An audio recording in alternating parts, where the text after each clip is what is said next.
look into a crystal ball to determine what your kids are going to be like or how your relationships are going to develop. New research says you might actually be able to do that. Minus the crystal ball, of course. The latest issue of Psychology Today points to 6 clues that reveal what kind of person someone will become. Studio 5 relationship coach Matt Townsend has been reviewing the research, which sounds really interesting. Yes, great reading material.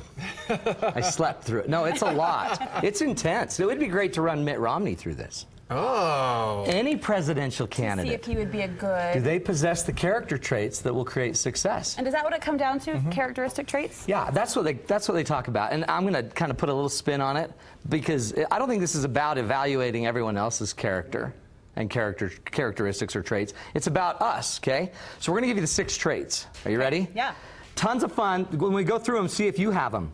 Maybe you'll be on the way to success. Or maybe you think you do. Or maybe you think you do. Intelligence, okay? So intelligence, a quick idea on that is it's not reactive smart. It's somebody that can be in a moment, feel anxious and frustrated, but they have the intelligence to manage their own emotions. Okay. Coping. So they have very good coping skills, but it's basically emotional intelligence. Okay. Okay, so do you have intelligence? 2, do you have drive? This is something I think Mitt Romney probably oozes.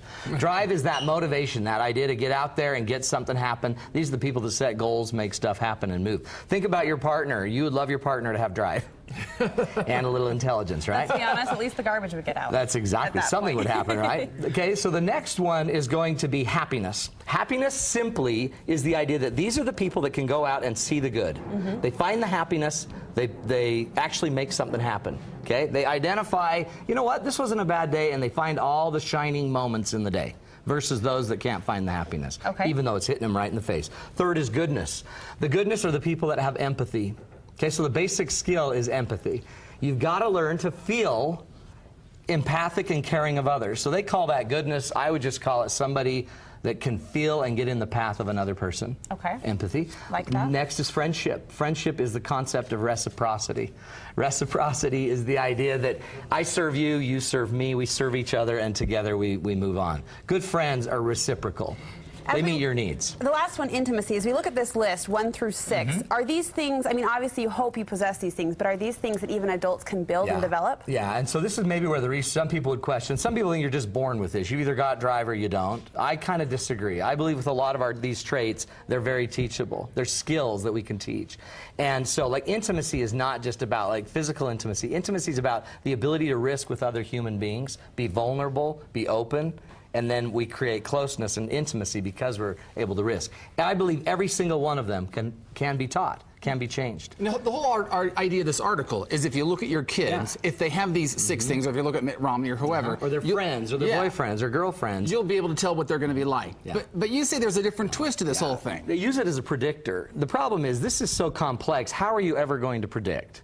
So instead, I suggest, instead of using the crystal ball to find the perfect people in your world, use this insight to see if you can become the perfect person, not the perfect, but become the ideal partner, the ideal friend. You make sure you're using this to work on you.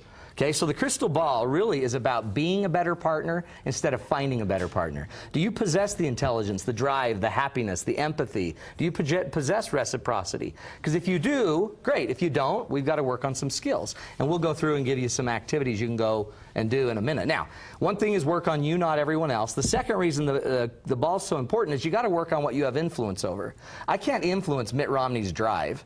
I can't influence my wife's positivity always, but I can work on mine. So why I suggest we work on us is because I have complete influence over me.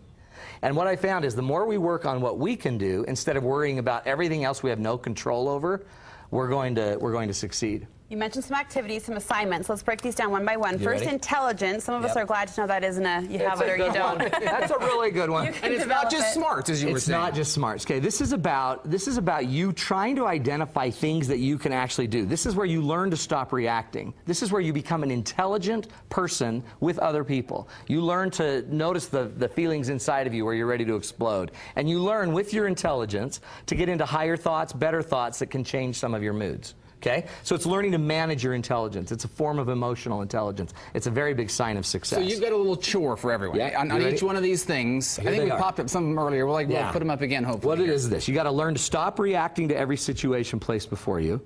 and increase your intelligence by thinking of better responses.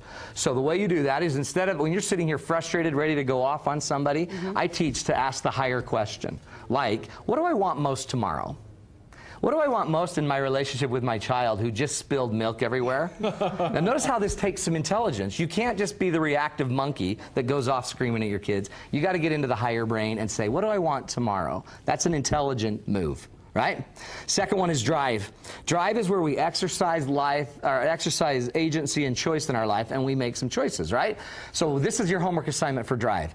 Identify something you want to accomplish, something important to you, make a plan, and plan daily on that activity. So make a goal. What's one thing you want to improve this next week? Make a plan, so one thing you can do every week, and then every day implement it and document it. So if I want to exercise more, I like chart down how many days do I want to get on the treadmill, how many minutes, all that stuff, and actually keep track. And the research would say the more we actually create a plan, the more likely we are to feel motivated. The motivation doesn't just come from having an idea. It comes from having a really cool idea with a great plan that we act on daily. So I would define that as diligence, but you say if you do it over time, that will build to drive. Well, yeah, and so notice this is just going to be semantics, because they use drive, but really what they're talking about is planning. Okay. Right? Okay, so the next one we talk about is happiness. Happiness is the concept that you can actually go out and see the positive things in your day. This is easy. You've heard of like a gratitude journal or a gratitude diary. This is where every day you identify one thing you're grateful for. Write it down and then go talk to someone about it. That's a very simple activity. If you know you're a little low in happiness and being able to see the positive, start noticing it. One good thing a day, write about it and tell everybody else about it.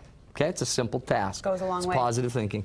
The next is goodness. Goodness is empathy. Empathy is my ability to see that you trip in your high heels when you trip on a cord running through the studio. Hey. And you slide and just totally face plant it. For the record, that did not happen. Well, it didn't today. But if that were to happen, I would, instead of laughing at you, I would feel actually sad, and I would feel what you feel. Empathy is not sympathy. Sympathy is like, oh, I've tripped before. We're both klutzes. Okay, that's sympathy. Nobody wants sympathy. Most of us want somebody that doesn't necessarily hasn't had the same experience, but can still feel what I feel, because they get into me and they try to understand it. The best way to learn empathy, though, is to focus on it. A great question you can ask yourself, by the way, notice, it's more intelligence, is what's it like to be Brooke? What's it like to be Brooke having to deal with Matt on the show? If only you knew. That's a question. What's it like to be Darren with Matt making fun of his watches? That's empathy, or that would be empathy, right? The next one's friendship. Are you a good friend? You're a good friend, Brooke. I'd like to think so. She's a, now, Darren, I don't know. I'm sketchy in that area, You're kind of mean. So good friends focus on friendship in your day by initiating contact and following up with your friends in your social network. Get out there and call your friends. Contact them. Say, I haven't talked to you forever. So homework assignment is, if you don't feel like you're being a reciprocal friend who meets their needs and they meet yours, get out of the box today and make it happen. I'm interested for the assignment for intimacy. I know you are. And you're thinking of the wrong kind, you sick dog. Of course. Again. Intimacy, this is being vulnerable. Make yourself be vulnerable. Take a risk with someone you really care about. Have a conversation where you share something that is really important to you. So take a really close person in your life and say, you know what, I just feel like I haven't been as risking with you as I need to be. So I want to be more vulnerable with you. That's a good and one. I want to tell you a story about how I tripped in the studio today. 6 traits, 6 assignments, and you can actually increase your own character.